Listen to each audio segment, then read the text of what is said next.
Hello and welcome back to Goswick Lane. Big head on Goswick Lane Realtor. There are certain things we can't say. I don't like having rules, period. This is Janty Patel, and he's brought on a special guest today, Jimmy Sue with Longview Home Inspections. Welcome, Jimmy. Hey, thanks for having me. Man, it's good to have you here. You remind me a little bit of he's a comedian. Do you ever get this? Go ahead. He's really funny, and I can't remember his name. It's going to come to me later. Jackie Chan. No, it's not Jackie Jackie Chan. I get the guy from Fast and Furious a lot. What's his name? The guy from Fast and The Furious. coolest guy in Fast and Furious. Oh, yeah. Yeah, I know who you're talking about. That is not who I'm thinking of. I'll think of it later. Probably Jimmy Yang. I think that is it. Glasses. He's yes. funny. Yeah. Yes. Yeah. Super funny, dude. Yeah, he's got long hair like me. Yes. I'm good with that. It's cool. Welcome, man. Tell me what you do, where you're from, how you do it, and just like all the things about your life. Yeah, absolutely. So I'm from Longview, born and raised. I have a business entrepreneurship degree from University of North Texas. Graduated boomerang generation, came back to Longview. I worked for the fire department about 7.5 years. Had a full pension, everything full benefits, but I was wanting to build generational wealth. That was kind of my background. Rich Dad, Poor Dad, Think and Grow Rich. Those type books really influenced my growth. So like most firemen, started a side gig. I started investing in 2008 in real estate. Best time for a college kid to enter the real estate market. It was brutal. Wait. But actually, the market it was crashing, it right? Crashed, and but getting a loan was incredibly tight. Lenders were very skeptical. So I dabbled in it. I got started, had done a few flips. I just realized, hey, I need to get an actual JOB. Landed at the fire department, moved back to town. After being there for a while, I did start to get burnt out. I was trying to find a way to match income and then also match pension. I was able to do that through rental properties and then starting to flip houses. Actually, Janty's been able to sell me deals. He's put me on some really good properties. We work together in that aspect, and then also as home inspections. So that's currently what my day job is as a home inspector, and I think that's kind of some of what he was wanting to have me get into today.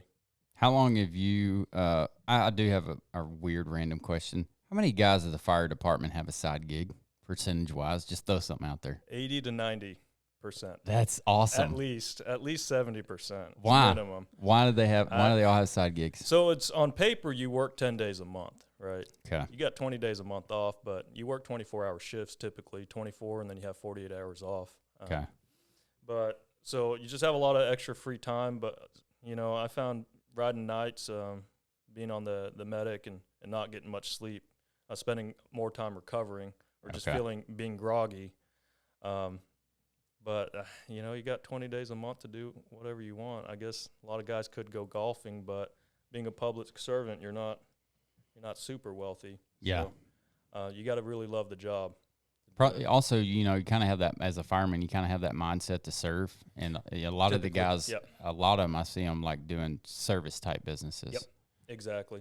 Lawn care, lighting stuff like that. All right. So you're in inspections now, home inspections. How long have you been doing that? I think I'm going on year 5. Been doing it full time as my own company. Yeah, right around 5 years. Okay. I would say. Did you start out with another company? I did briefly. I'd started my own. Wasn't gaining a lot of traction. You have to, I think, same for a lot of realtors, you have to build a book. Mm-hmm. So I did join in with another company. I was with them for about a year. Just kind of wanted to branch out that entrepreneurship route. I just wanted to be my own boss. Mm-hmm. So eventually just took the leap and kind of started my own company. Was that hard for you to, I mean, you had been in real estate. Have you always been entrepreneur-minded, or was that something that just came from reading those books by Robert Kiyosaki initially? When I went to school, business school, one of the most interesting facts that stuck out to me in one of my readings was the highest percentage of entrepreneurs is actually in Korean population. Really? And so, and I'm half Korean, half Chinese. My dad owned a restaurant, Hunan's, and so I grew up here in Longview. Okay. It was one of the first Chinese restaurants in town, and so just grew up with parents owning business. My mom had a small clothing boutique. My dad owned a restaurant. I grew up always seeing my parents being their own boss, kind of being the person in charge. So that was really just something I was kind of, I think, born with, something that I've always wanted. That's cool. Genty, your family, very similar, right? Growing Correct. up that way. Yeah, we actually used to eat at Hunan's. We did too. Yeah. The poo-poo. The poo-poo tray. Poo-poo tray. P-U-P-U, poo-poo. Oh, yeah. They'd bring this entire tray out with all the different meats, egg rolls, shrimp toast, and you'd have this little black cauldron that had a little grill on it, and they'd actually light it on fire. Really? And the food was pre-cooked, but you'd warm it up. You'd have, like, barbecue ribs, things like that. And Yeah, we ate there all the time. oh, yeah. Okay, I'm sure if I asked my wife, she would know what Hunan's. When was the last year that Hunan's was in business? So I want to say, golly, it's been probably about 5 years. Okay. So where the Panda Korea is now, Yes. that was Hunan's Chinese restaurant. My mom owns the building. Okay. She got everything in the doors. Do you miss it? Does your family Oh miss God, it? yes, yeah, Okay. yeah, for sure. So is another one coming soon? No, you see, that was kind of the path. Is did I want to continue on the food and beverage Okay. industry? And it's long hours. It's hard work. Yes. Customers never, It's hard, yeah, dude. they're always right. Yeah. Or they think so. That's the same thing in real estate. Agents are always, right. Wait. Yeah, It depends on if it's the agent and the home inspector or the agent and the customer buying the home. Who's right then? Nobody. You're in a little kind of a feisty mood today.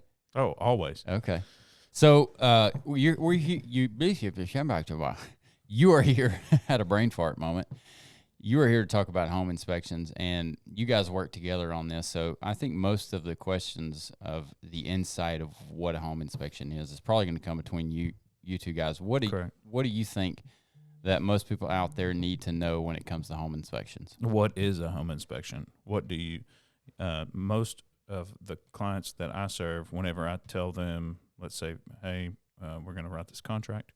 After we write the contract, then if it's accepted, you may call out on a home inspection company, or I use someone personally. I can't refer, but I can, tell you who I use personally.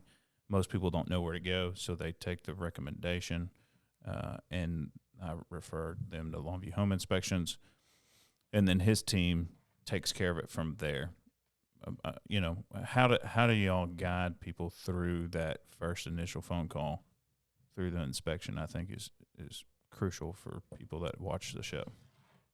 Sure. Yeah. So, like Janty said, most people don't know exactly what an inspection is. Maybe they're first-time buyer, or their last one was 10, 20 years ago. So I think one of the things that are really imperative is knowing, why should I get one?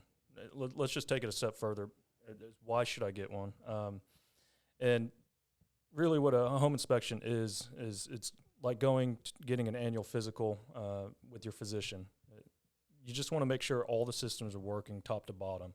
So is it the one you get just like regular as you're growing up, or is it that special 40 or 50-year mail checkup? It may be closer to that. Because it sometimes surprises sellers, and or even some agents. The length of time we spend there, we're checking everything roof to foundation. We're running the air conditioning. We're running water. We're flushing toilets.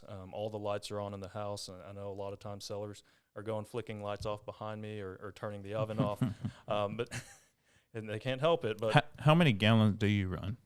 Typically on a home inspection, I run a volume test of approximately 20 to 30 minutes.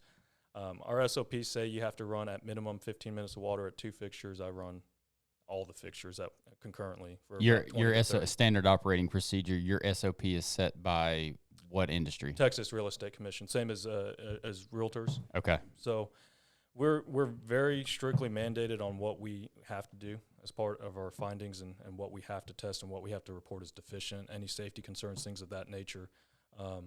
So I run between half a day to a day's worth of water. I run a stress test on the system, because if I'm going to have any plumbing concerns, it's typically going to manifest itself during that volume test. Now, that's not a guarantee, and that's where I think setting expectations is probably the most important thing. Can't see underground sewer lines. That's where we're kind of joking about, well, how detailed does it get? And so if we're going to start running scopes or cameras or things like that, that's starting to get in the field of a specialist. But if I'm having any drainage issues, any backup, slow flushing toilets, at that point, I would refer and recommend further evaluation to potentially help mitigate a costly mistake. Do y'all have a scoping system that you offer? We do. So we do have a camera that we're able to scope, typically just the main lateral line, which is, that's unfortunately you can't get into every web of every plumbing line. I do also, because I am in real estate, I do have contacts. I also make referrals to different plumbers that can do those things. Same thing with if there's foundation concerns or roof concerns. So a lot of times I think the big picture is just looking to make sure, hey, are there any major concerns? Is this green light? Or, do I need to kind of pause and reevaluate? But the second part of what a home inspection is that I think most people don't recognize, and I didn't know until I was an inspector. As an investor, I would just go, eyes closed and just, hey, we'll figure it out. If we knock down a wall and we find mold or termites, and we'll just pay for it. I'm raising my hand. We've over all here. been there. Yeah. It's almost like when you walk into a deal like that, it's just a lot of them feel like if you're getting a still of a deal, it feels like I'm getting a still of a deal. I'm gonna fix all this stuff later. But there have been a few that we've been in recently that those stills of a deal came back and like it was super tight because we missed stuff. Yeah. Mm-hmm. And so as we talk about that, missing stuff or catching stuff, my job's just to find and report deficiencies, things like termites behind walls. Sometimes that's just a die roll that happens. Broken sewer line, sometimes that happens. But the best prevention you can do is to at least have the systems checked and see if they're performing the day of the inspection. My typical rule of thumb is if anything's broken, leaking, or not doing what it's supposed to, there may be grounds to ask for a repair or replacement. I think most people buy a home, they expect the plumbing to work. They expect there not to be roof leaks. They expect their air conditioning system to work. And these are things that I typically find. I actually was getting a phone call from one of my inspectors on the drive up here, how the pool heater wasn't operating. And, that is considered an optional system by Trex. So he was trying to make sure on parameters on how he needed to report that. And it's not my job to say that it's broke necessarily, but it will not operate through normal controls. It could just be a relay switch. It could be a simple solution, control panel issue, or maybe it's an entire new furnace, So it could be a couple dollar fix. It could be a couple thousand. Mm-hmm. And so that is where I think a lot of people get misconstrued on what an inspection can and can't be. It's basically my job's to find and report. Typically, that's where the realtor would take over the transaction. If we do find something, say dishwasher isn't working or there's a plumbing leak, that's where your realtor would come in, maybe for some negotiations as far as, hey, guys, before we're willing to proceed and move forward, we're wanting XYZ addressed, and that's really where this guy would specialize. I don't know if you got anything you can jump in or any examples. Yeah, I mean, there's been plenty of situations. There's foundation. I always tell my clients that we're looking at a good home inspection. Don't get me wrong. We're looking at everything, but we're looking at the foundation, the roof, and the AC unit. A lot of people will say, well, you're getting a home warranty. I think that you've dealt with home warranties. Not saying that they don't always not operate, but there can be limitations to air conditioning. And so navigating through that process sometimes can be taxing because you're set on a time limit. A lot of people don't know that when we only have either 10 days, 7 days, 5 days, sometimes as short as 3 days. And so they're doing their job quickly to turn it around to us so that we can turn around and try to get those deficiencies corrected. Another thing, and I don't know how Jimmy, I have not been to any of his walkthroughs, I don't think, but he's very good at talking to the client and kind of making them understand what, This is the potential buyer, right? Correct. Yeah. Okay. Your client is His the client. potential buyer. Correct. Yeah, and Okay. that's one thing with Trex SOPs is even though referral may have come from Janty, at the end of the day, I represent that buyer. The buyer. I have fiduciary duty to report Okay. deficiencies to them. And I'm either going to find a problem or I'm not. So, at that point, there's hopes that, well, if there's an issue, some things are coachable things. We may be missing GFCI outlets. Mm-hmm. When every Sure. home built before 1990 is missing GFCI outlets, do I have to report it as deficient? Yes. Do I feel like we need to overhaul the entire electrical system? No, I'm not saying that. But that is where the buyer would just maybe like to be educated and to know that, okay, yeah, I just need to kind of put that in the back of my head. I do have a dated electrical system. And most people are first-time buyers. Everybody's a first-time buyer at some point. Some point. But when you have somebody spitting all this knowledge at them, they get scared or they get nervous about it. And so that's where, you have to come in and really look at the report with the client and analyze that and make sure that they understand what's going on and that it's a used house. Even new homes have lots of findings on them, sometimes more than older homes. That's good stuff. We're going to kill that one right here, but we're going to jump in and talk more about inspections on the next episode with Jimmy. Don't miss out on the next episodes. We're going to be talking about some stuff that's really interesting when it comes to home inspections. So join us back here on the next episode. Remember, love God, love others, and let your work reflect that. We'll catch you on the next one.